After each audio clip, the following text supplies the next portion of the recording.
여러분과 같이 손자병법을 토파하고 있는 신성환 관장입니다. 18부 맡겼으면 믿어라에 이어 19부 승리는 예측할 수 있다에 대해 강론합니다. 손자병법 총 13편 중 세 번째 편인 모공편에 대해 강론하고 있습니다. 여러분들, 싸우기 전에 승리를 미리 알 수 있습니까? 이길지 질지 잘 모르나요? 그렇다면 손자병법을 깊이 있게 공부해야 합니다. 손자는 이렇게 주장합니다. 전쟁에서 이기는 것은 이미 싸우기 전에 결정이 나 있다. 그걸 모르고 전쟁하면 그 군대는 올바른 군대가 아니라고 말합니다. 말인즉 싸우기 전에 내가 이길 것인지 패할 것인지 판단이 나와야 한다는 것입니다. 이길까 질까 한번 싸워볼까라는 것은 최악의 군대 운영 방법인 것입니다. 이길지 질지를 모르고 싸우면서 이럴 땐 이렇게 해야지 하며 자기를 변화 적응시킬 수 있겠지만 싸우기 전에 미리 승리는 예측이 가능해야 한다는 것입니다. 그것이 예측 가능하지 않으면 싸우지 말라는 말입니다. 그러면서 손자는 싸우기 전에 싸워서 이길지 못 이길지에 대해 다음과 같이 5가지 방법론을 제시합니다.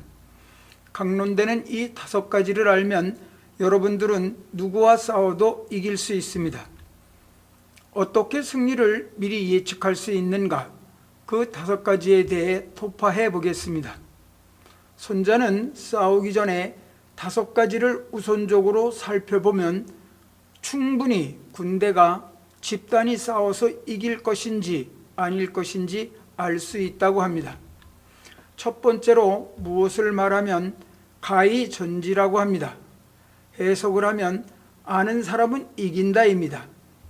가히전지 그리고 불가히전지를 아는 사람은 이긴다. 가히전지가 뭡니까? 가히는 조동사로 영어로 말하면 can, 할 수 있다입니다. 뭐를 할 수 있다는 것입니까? 상대와 내가 싸울 만한지 아닌지 그것을 알면 이긴다. 너무 쉽습니다. 필자는 이 문장을 보면서 의아해했습니다. 상대와 내가 싸워서 충분히 이길 수 있는 상대인지를 알면 이기는 것은 당연한 것 아니겠습니까? 그러니까 싸워서 내가 이길 것 같다. 그러면 당연히 싸워 이겨야죠. 문제는 두 번째입니다. 상대와 나를 비교 분석해보니 싸울 상대가 아닙니다. 싸우면 두들겨 맞을 상대입니다. 그것을 알면 이길 수 있습니까? 그것이 문제인 것입니다. 싸워서 이길 것 같으면 당연히 싸워서 이기면 되는데 싸워서 못 이길 것을 알면 그것이 이긴다는 것이 이해가 안 됩니다.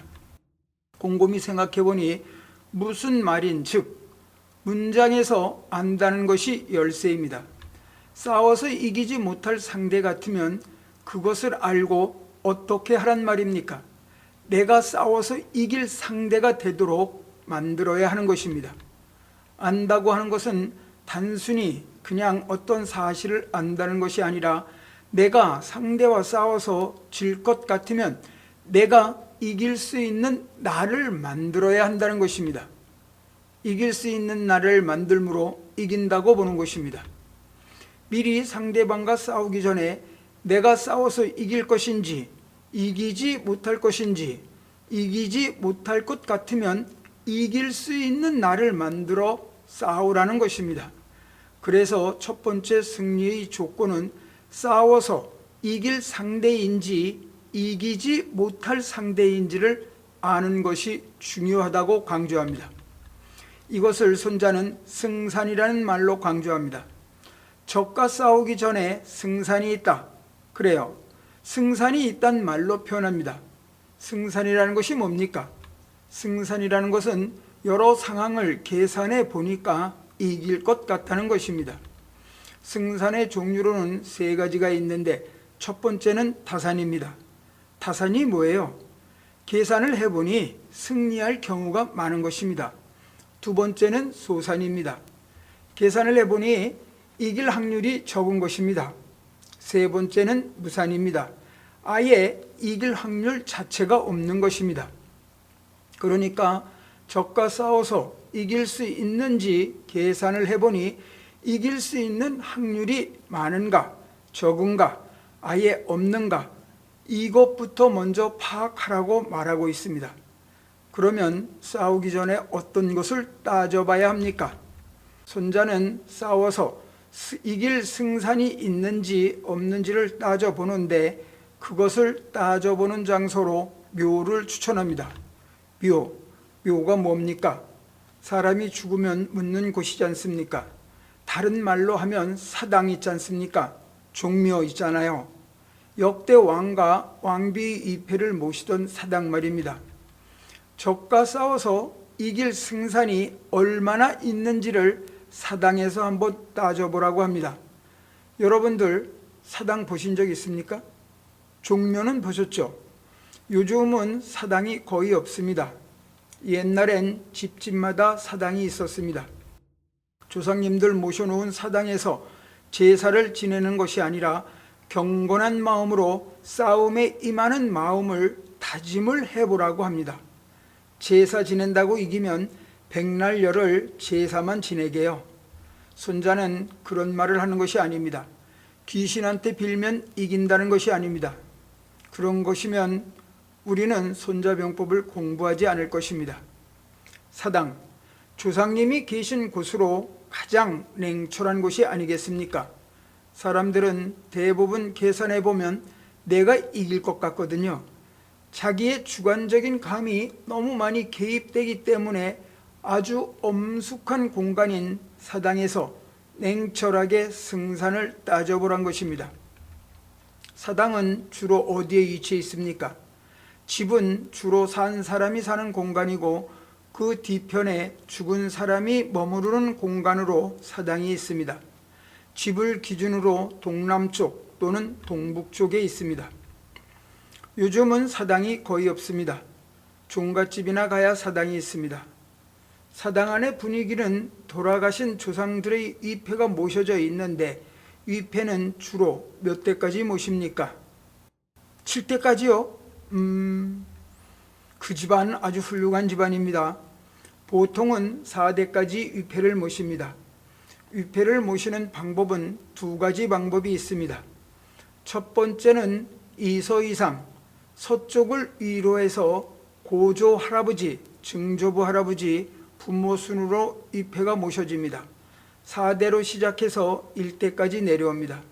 이렇게 모시는 방법이 있고 두 번째는 소목으로 모시는 방법이 있습니다. 우리 동양 쪽 사유 방식에는 사당이라는 곳은 산 사람과 죽은 사람이 한 공간에서 공존하고 있는 것입니다. 한 집안에서, 그러니까 죽었다고 끝나는 것이 아니라 적어도 4대까지는 같이 사는 것입니다. 4대 이상은 같이 살지 않는다고 보는 것입니다. 왜 4대까지 사냐고 의아해할 겁니다. 생각을 한번 해보세요. 내가 20살에 자식을 낳습니다. 그러면 40의 손자를 보고 60의 증손자를 보고 80의 고손자를 봤다고 가정해 봅니다. 사람은 100살까지는 잘 살지 못하지 않습니까? 보편적으로 산 사람이 기억하는 사람은 고조 이상은 거의 없지 않습니까? 그래서 고조까지 모시는 것이라 필자는 생각합니다. 여러분들 고조 기억나시는 분 계세요? 아무리 인간이 오래 산다 해도 특별한 경우가 아니고는 4대까지만 기억날 것입니다. 결국 죽은 사람을 귀신으로 모시는 것이 아니라 생각나는 분의 극한까지 모시는 것입니다. 필자는 이 사유가 굉장히 중요한 문제라고 생각합니다. 제사 지낼 때 일반적으로 4대까지 모신다 해도 보통 제사가 1년에 몇 번을 지내야 해요.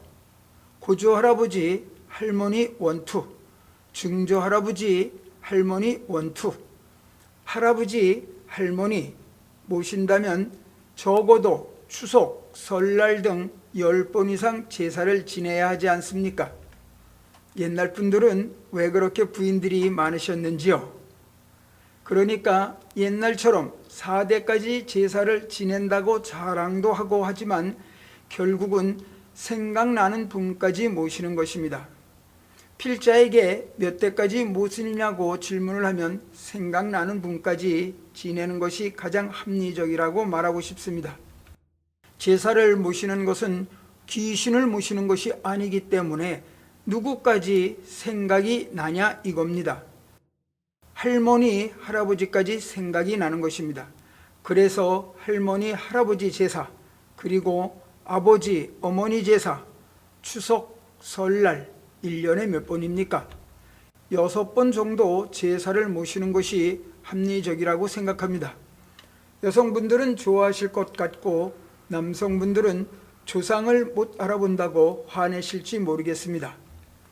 제사를 지낸다는 것은 실제로는 여성분들이 다 지내니까요. 사당이라고 하는 공간 구조가 이렇게 4대까지 모시는 것은 산 사람과 죽은 사람의 연관관계가 기억나는 분까지 모시는 것입니다. 사당 문화는 산 사람이 죽어도 바로 죽는 것이 아닙니다. 살던 곳 뒤 공간에서 80년간 더 머물다가 기억되어지는 가족들과 헤어지는 것입니다. 아주 자연스러운 세대 교체라고 생각합니다. 산자와 죽은 자가 결국은 공존하고 있는 것이 바로 사당의 내부 구조입니다. 필자는 이 사당 문화를 보면서 우리 조상들은 물론 동양 사회에서도 죽어도 바로 죽는 것이 아니라 나를 생각하며 기억하는 후손들까지 나를 추억해주고 기억해주는 것이라 생각합니다. 그래서 집에 큰 행사가 있을 때는 사당에 들어가서 조상님께 집안의 큰 일을 고하는 것이라 생각합니다. 오늘 딸내미가 시집을 갑니다라고 조상님께 고하면서 잘 좀 지켜봐 달라고 하는 것입니다. 잘 봐달라고 하는 것은 다짐입니다. 마음가짐을 조상에게 고하는 것입니다. 손자도 사당에서 승산을 한번 따져보라고 말하는 것은 결국은 냉철한 이상으로 조상 앞에서 내가 지금 전쟁을 하러 나가는데 이길 승산이 많습니까? 적습니까? 상대방과 나를 지피지기하는 장소로서 사당을 말하고 있는 것입니다. 사당은 조상에 대한 엄숙한 의식이 펼쳐지는 공간입니다. 현대에는 사당이 다 없어졌고 사당 문화를 부활한다는 것도 요즘 주택 구조에선 불가능하기에 옛날처럼 집 뒤에 사당을 만들 수도 없는 구조고에서 그냥 생각나는 분 사진 정도 집 어디엔가 걸어 놓으면 그것도 사당이 될 수 있다고 생각합니다. 그래야 산자와 죽은 자가 함께 한 공간을 공유하면서 자연스러운 세대 교체가 되지 않을까라고 생각합니다. 손자는 사당에서 내가 상대와 싸워서 이길 수 있는지 이기지 못할 상황인지를 파악해서 이길 수 있으면 공격하고 이기지 못할 상황이면 힘을 더 길러서 싸우라고 말하는 것입니다. 승리를 예측할 수 있는 첫 번째 방법으로 사당에서 승산을 따져보는 전략회의인 것입니다. 그 다음 두 번째로 승리를 예측하는 방법은 식중과지용자승이라고 합니다. 식중과지용자승이라 하면 군대의 많고 적음을 쓸 줄 아는 자가 이긴다는 말로 군대 수를 많으면 많은 대로 적으면 적은 대로 그것을 어떻게 사용할지를 정확히 아는 사람이 이긴다는 것입니다. 병력을 운용하는 데 있어서 병력이 많이 투입될 것 같으면 많이 투입해야 하는 것입니다. 즉 10명이면 될 조직에는 10명만 투입하는 것으로 이 상황을 잘 판단해야 승리할 수 있다는 것입니다. 기업에서 쓸데없이 비서실, 총무 이런 곳에 많은 인원을 투입하고 생산 현장이라든지 아니면 영업 파트, 홍보 파트 등에는 적은 인원을 투입해서 망하는 기업도 많지 않습니까? 이 말이 무엇을 뜻합니까? 살을 빼야 된다는 것입니다. 즉 적재적소의 임무에 따라서 그야말로 그 임무에 맞는 사람 배치가 바로 승리의 관건이라는 것입니다. 이거 말같이 쉽지가 않습니다. 인원 배치하는 것, 초창기 중국에 기업 투자를 해서 실패한 사례를 예로 들어보겠습니다. 한국 기업이 중국에 기업 투자를 많이 하던 시기로는 1983년도부터 1993년도 정식으로 국교를 맺으면서 본격적인 기업 투자를 많이 했습니다. 합작을 하는데 당시 중국은 외국과 기업 합작을 할 때 외국에서 들어오는 자본이 50%를 넘지 못하게 만들어 놓았습니다. 왜냐하면 자본이 50%가 넘어가면 아무래도 의사결정권이라든지 경영권이 외국으로 넘어가니까 49%가 최고였습니다. 한국이 49%, 중국이 51%로 자본을 결합할 수 있도록 해 놓았습니다. 그래야 주도권을 중국이 가지니까요. 그래도 우리는 49%도 좋다고 중국하고 합작을 하면 돈을 벌 수 있다고 너도 나도 앞을 다투어 투자를 했습니다. 한국에서 중국에 투자해 돈을 벌어야겠다고 생각한 사람들은 중국에서 라면만 팔아도 15개를 팔 수 있다. 양말 하나만 팔아도 얼마냐? 중국은 황금시장이다 라고 생각하고는 그동안 벌어놓았던 돈 다 들고 중국에 들어갔습니다. 중국에 투자하겠다고 가니까 중국의 각 성의 관료들, 특히 외자유치, 유치협상국장, 시장들이 다 나오는 거예요. 모두들 나와서는 마중을 하고 공항에 내리면 공항 안으로 경찰차가 들어와요. 그리고 바로 태워서 연회장까지 데려다 주는 등 상상을 초월하는 환대를 해주는 것입니다. 한국에서 투자를 하러 간 분들은 그런 것이 엄청난 백으로 알았습니다. 공항에 내리면 바로 경찰차가 와서 에스코트해서 데리고 나가니 어마어마한 백이라는 생각을 안 할 수가 없지요. 그런데 당시 그런 한 대는 돈만 주면 얼마든지 가능한 백이었던 것입니다. 하나로 20만 원 정도면 다 부를 수 있는 것이었던 것입니다. 그것을 처음 투자하러 간 사람들은 몰랐던 것입니다. 중국 공안을 얼마에 부르는지를. 그런 한 대에 투자하러 간 사람들은 그런 상황이 보통 백도 아닌 상상을 할 수 없는 백이었던 것입니다. 나를 지금 대접하는 사람이 공항까지 와서 트랩에서 내리자마자 꽃다발 걸고 바로 경찰차로 삐뽀 에스코트해서 시경제협력국 사무실로 데리고 간단 말입니다. 가면 시장, 부시장이 다 나와 있어요. 중국에는 시의 부시장이 14명 정도가 있다고 합니다. 필자는 한 명만 있는 줄 알았습니다. 부시장이 나오고 국장이 나오지 않습니까? 그러면 조선족 통역하는 사람들이 모두를 다 시장이라고 통역을 합니다. 왜냐하면 결국 외국 자본이 들어오면 투자하는 금액의 몇 프로를 인센티브로 주는 것입니다. 공무원들한테. 그러니까 자기의 모든 힘을 다 동원해서 외자를 끌어들여야 자기한테 떨어지는 것이 있는 것입니다.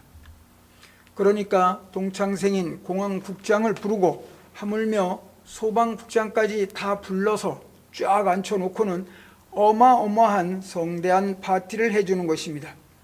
거기에 홀딱반의 대접을 기가 막히게 받습니다. 그런데 결국은 그 돈 다 영수증 처리가 되는 겁니다. 성대한 대접을 받고 한국에 와서 뭐라고 하냐면 나 중국에서 어마어마한 끈 하나를 잡았다고 합니다. 글쎄 공항까지 경찰들도 나와 나를 에스코트 해주고 시 공무원들이 다 협조해 준다고 하니 이번에 난 중국에서 내 돈을 벌 것 같다고 환상에 빠집니다. 아마 그런 경험을 하신 분들 많으실 것입니다. 필자 말에 공감하시는 분들 굉장히 많이들 계실 것입니다. 그리고는 드디어 합자 회사를 만듭니다. 회사를 만드는데 우리가 49% 지분을 갖고 합자 회사를 만드는데 우리는 무엇을 갖고 들어갑니까? 자본과 기술과 장비로 들어가고 중국은 토지와 공장과 노동자를 댑니다. 즉 알짜배기는 우리가 갖고 들어가고 중국은 토지와 인력을 대는 것입니다. 처음에 합자를 해서 회사를 운영하면 너무너무 편합니다. 인건비가 낮으니 한 달에 월급을 몇만 원만 줘도 된다더라. 얼마나 저렴한가. 그리고 나를 아는 시의 공안국장이나 시장들, 공무원들이 내 뒤를 봐준다고 했으니 문제가 발생하면 다 해결해 줄 거라는 생각들을 했습니다. 그렇게 합자회사를 설립해서 공장을 경영하면요, 차츰차츰 나를 환영했던 시장, 부시장이 얼굴을 안 비치기 시작합니다. 이제 볼일 다 봤지 않습니까? 그리고는 슬슬 갈등이 생깁니다. 무슨 갈등이냐면 인력 관리에 문제가 생기는 것입니다. 중국이라고 하는 전통의 현대적 회사 구조는 총무나 아니면 인사과, 비서실 등의 규모가 크단 말입니다. 그러니까 놀고 먹는 그룹이죠. 놀고 먹진 않지만 생산직보다는 관리직이 비대한 것입니다. 우리 입장에서 주판화를 튕겨보면 관리직을 줄이고 생산직을 늘려야 되는 것입니다. 그 상황에 부딪힙니다. 부딪히다 보면 우리 입장에서는 구조 조정을 건의합니다. 관리직을 줄이고 생산직을 늘리자고. 하지만 중국 쪽에서는 아니 이놈들이 외국에 와서 우리 밥그릇 다 뺏는다고 하면서 스트라이크를 일으킵니다. 결국은 부딪히면 나를 도와주겠다고 한 시장, 국장, 공안국장을 찾아가면 우리는 사회주의 국가라 힘들겠습니다 라고 합니다. 결국은 삐걱거리다 손 털면 우린 뭐 갖고 나와요? 기계 뜯어 나와요? 그렇지 못하죠. 몸만 깨끗이 나오는 것입니다. 그렇게 당한 사람들이 한둘이 아닙니다. 굉장히 많습니다. 그런 케이스 많이들 보셨을 것입니다. 필자가 볼 때 그렇게 당해 피눈물 흘린 사람들이 한둘이 아닙니다. 중국에 대한 환상이 너무 컸던 것입니다. 결국은 인력 관리 문제였던 것입니다. 두 번째 문제가 뭐냐 하면 얼마나 많은 인원이 필요한지를 정확하게 파악하여 적재적소에 맞는 인원 운용을 정확히 알고 있는 조직이 이긴다는 것입니다. 현대 사회에서도 제일 중요한 것이 바로 인력관리 문제지 않습니까? 그래서 손자는 바로 두 번째로 인력관리에 대해서 말하고 있는 것입니다. 중국에 투자하러 가면 승산이 있을까요? 냉철해야 합니다. 중국 사람들 그렇게 만만한 사람들이 아닙니다. 우리가 그냥 주관적으로 환대해주고 하는 것에 현혹돼서는 절대로 안 되는 것입니다. 정확하게 꿰뚫고 여러 가지를 따져보고 들어가야 된단 말입니다. 세 번째로 손자가 주장하는 것은 윗사람이든 아랫사람이든 동력을 가져야 한다는 것입니다. 서로가 같이 하고자 하는 의지를 갖고 있는 팀이 이긴다는 것입니다. 이 주장은 두말하면 잔소리입니다. 상하 동욕자승이라는 말은 너무도 당연한 말입니다. 손자는 윗사람, 즉 군주와 아랫사람이 같은 하고자 하는 그 어떤 합의를 갖고 있는 조직이 이긴다고 주장합니다. 손자가 주장하고자 하는 포인트는 어떤 일을 하는 데 있어 윗사람의 의지에 맞추는 것이 아니라 아랫사람에게, 즉 백성들과 일치된 동욕을 갖는 것이 중요하다고 하는 것입니다. 그러니까 장군이 전장에 나간단 말입니다. 전장에 나간 장군과 군주는 싸우려고 하는 의지가 있단 말입니다. 장군과 군주는 당연하지만 병사들이 그 의지를 따라줘야지 그 군대는 이긴다는 것입니다. 병사들이 같은 동욕을 갖지 않는다면 이길 수 없다는 것입니다. 이 말을 현대적으로 주석을 달면 필자는 이렇게 해석합니다. 아랫사람한테 같은 의지를 가지라고 하기보단 윗사람이 의지를 아랫사람한테 맞춰줘야 된다고 필자는 해석하고 싶습니다. 무슨 말이냐면 기업이 망할 거 알고 미리 주식 팔고 자신만 살겠다고 챙겨 튀는 사람들 있지 않습니까?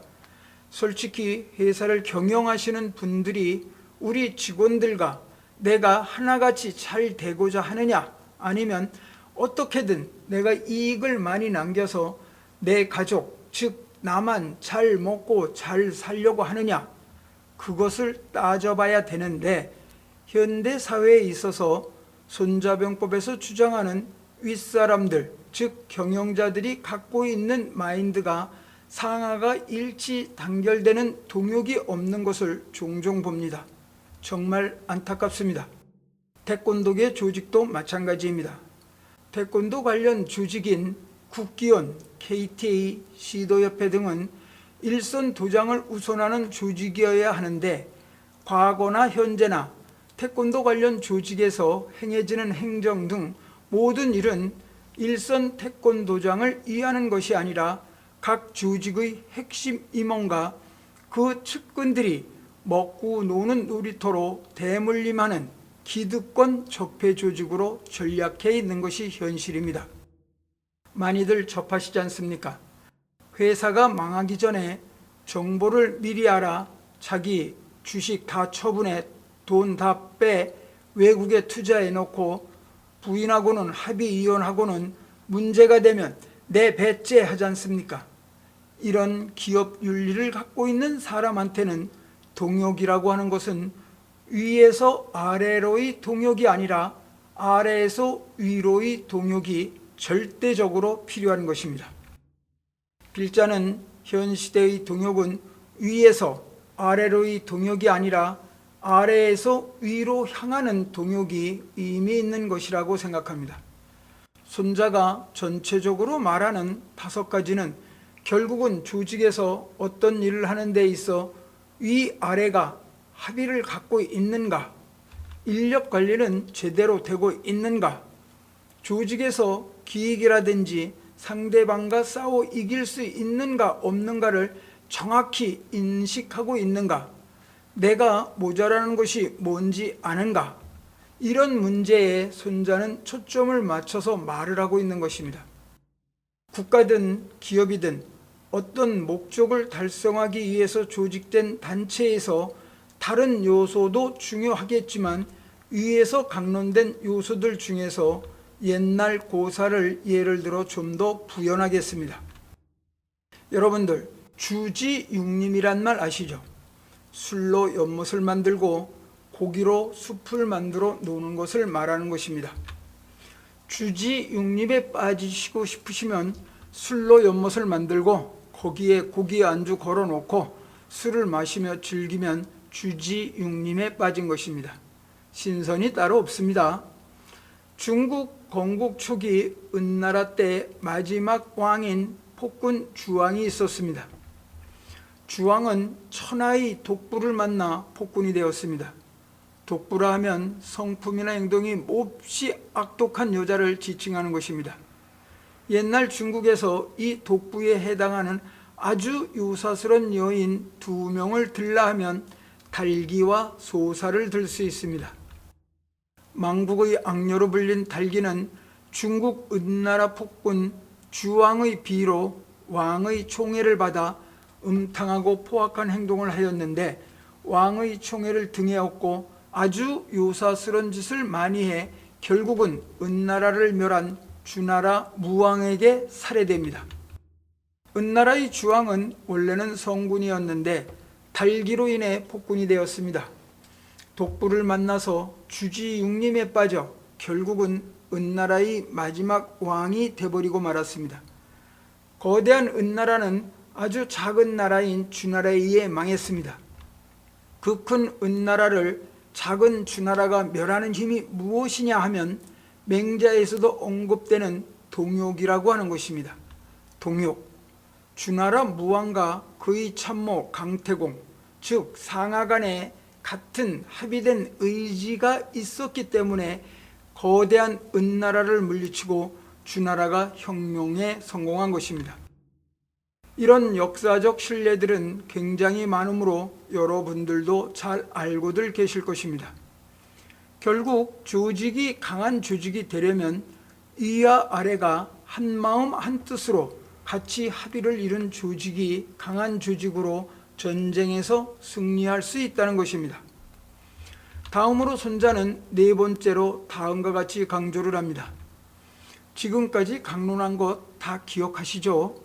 상대와 싸워서 이기기 위한 5가지를 알아야 여러분들도 이기는 조직, 이기는 사람이 되는 것입니다.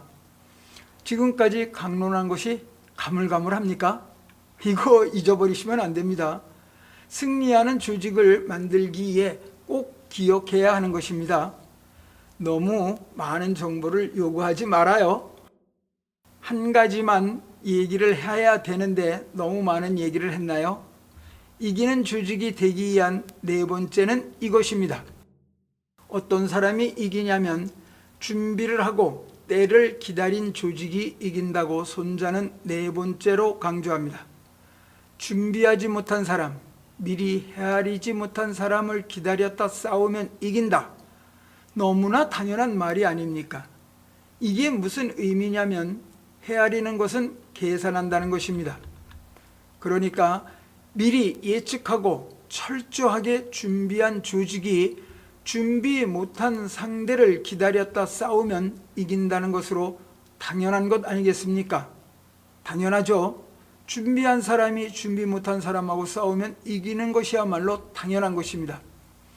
빌자는 이 주장을 보면서 이런 결론을 합니다. 잘나고 능력 있는 놈이 진다. 왜요? 잘나고 능력 있는 놈은 준비를 잘 안 합니다. 필자는 그리 생각합니다. 일종의 자만인 것입니다.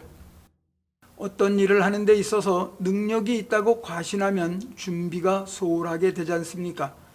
내가 능력이 있다고 자만하다가 나보다 능력이 없지만 철저한 준비를 한 사람과 싸우면 내가 아무리 상대보다 능력이 많아도 집니다.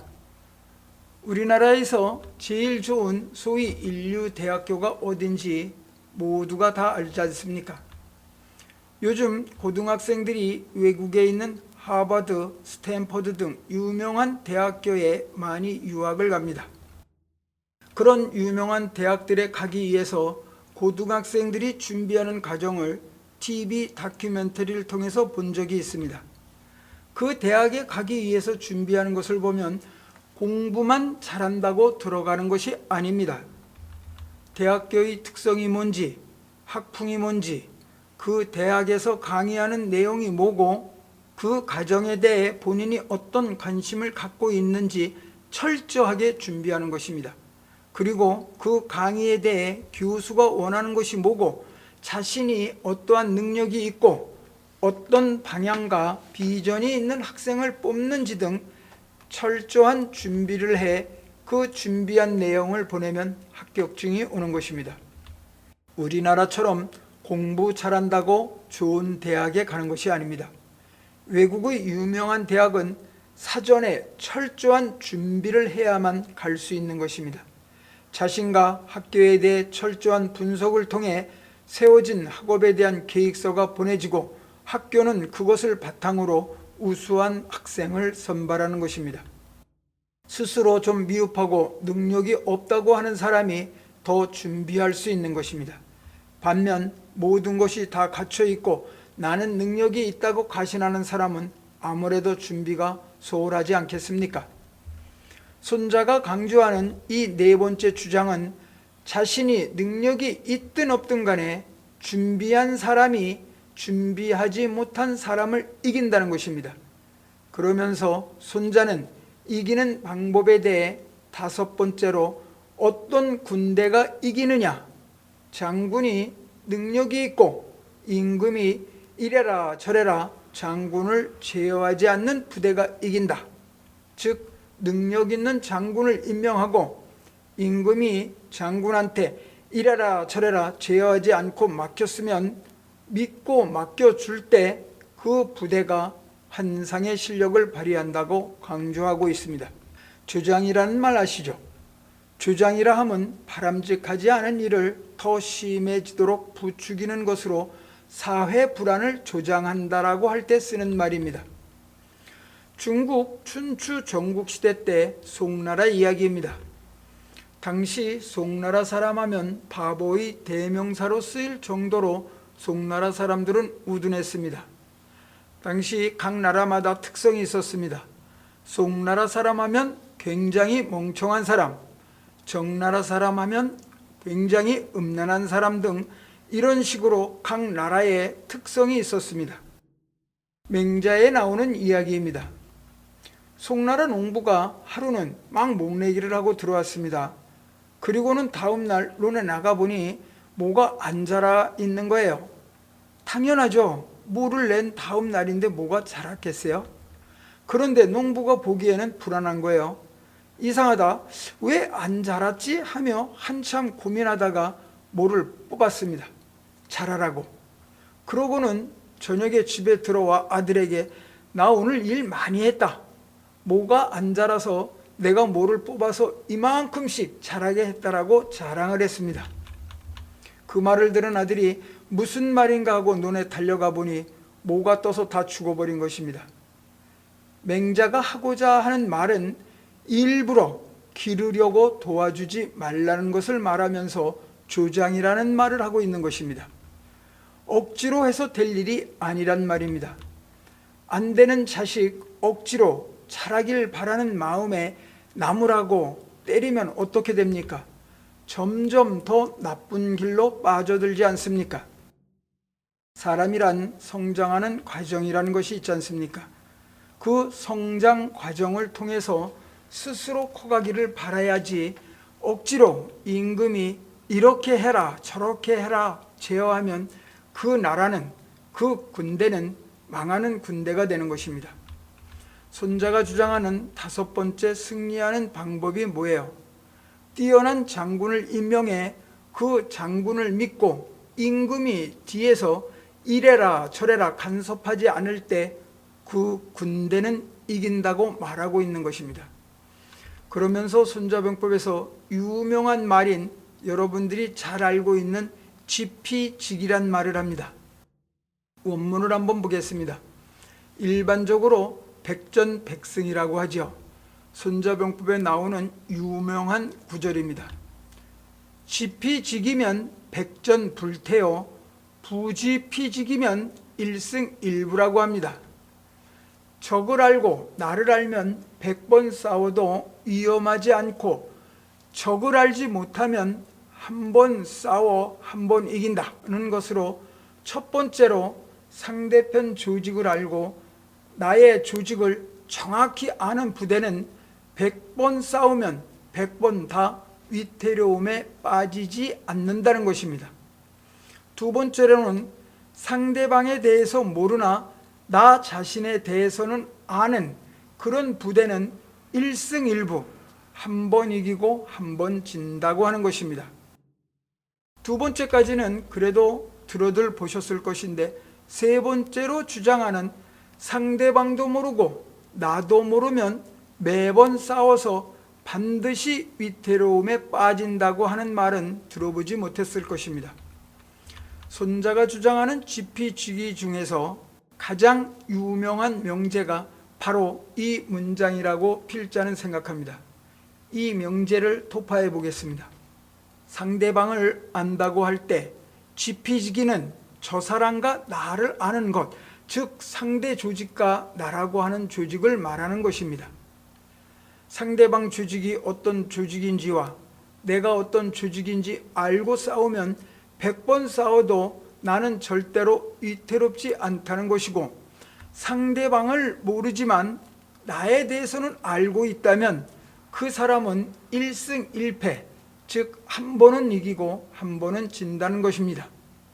저놈도 모르고 나도 모르면 매번 싸워봤자 반드시 진다, 망한다고 하는 것입니다. 여러분들, 어떤 일을 하는 데 있어 지피지기를 다들 하고 계시죠? 나를 알고 상대를 알고 싸우실래요? 상대는 몰라도 나는 알고 싸우실래요? 아니면 상대도 모르고 나도 모르고 싸우실래요? 지피지기를 해서 매번 싸움에 있어서 안 다치실래요? 아니면 부지피지기, 적을 모르지만 나는 알아서 한 번은 이기고 한 번은 지고 하실래요? 아예 적도 모르고 나도 몰라서 매번 싸워서 만신창이가 되실래요? 우리나라는 항공안전국 등급이 2등급이고 IF를 겪었던 것은 너무나 상대방과 나에 대한 정확한 인식의 틀이 없었다는 것에서 기인한 것이라고 필자는 생각합니다. 결국 손자가 말하는 이 유명한 구절, 적을 알고 나를 알아라. 적을 모르고 나를 알면 한 번 이기고 한 번 진다. 적도 나도 모르면 매번 진다. 이것을 승률 그래프로 그려보면 0%, 50%, 승률 100%로 나타낼 수 있을 것입니다. 싸우려는 상대방에 대해 알면 알수록 승률은 어떻게 돼요? 높아지는 것입니다. 1승 1패가 되실래요? 백전불패가 되실래요? 백전불패, 지피지기의 가장 핵심은 그것입니다. 주관적으로 하는 것이 아니라 정확하게 나와 상대방의 전력이 어느 정도인지 냉철하게 판단을 해야 되는 것입니다. 오늘 강론한 주제는 승리는 반드시 싸우기 전에 예측할 수 있다입니다. 예측하지 못하는 전쟁이라면 아예 싸우지를 마라. 싸워서 이길지 질지를 예측하기 위해서 어떻게 하라고 합니까? 5가지 방법으로 나와 상대를 비교해서 따져보라고 하고 그 분석에 의해서 승리할지 못할지를 예측할 수 있다고 합니다. 승리를 예측하는 5가지 방법 다 외우고 계시죠?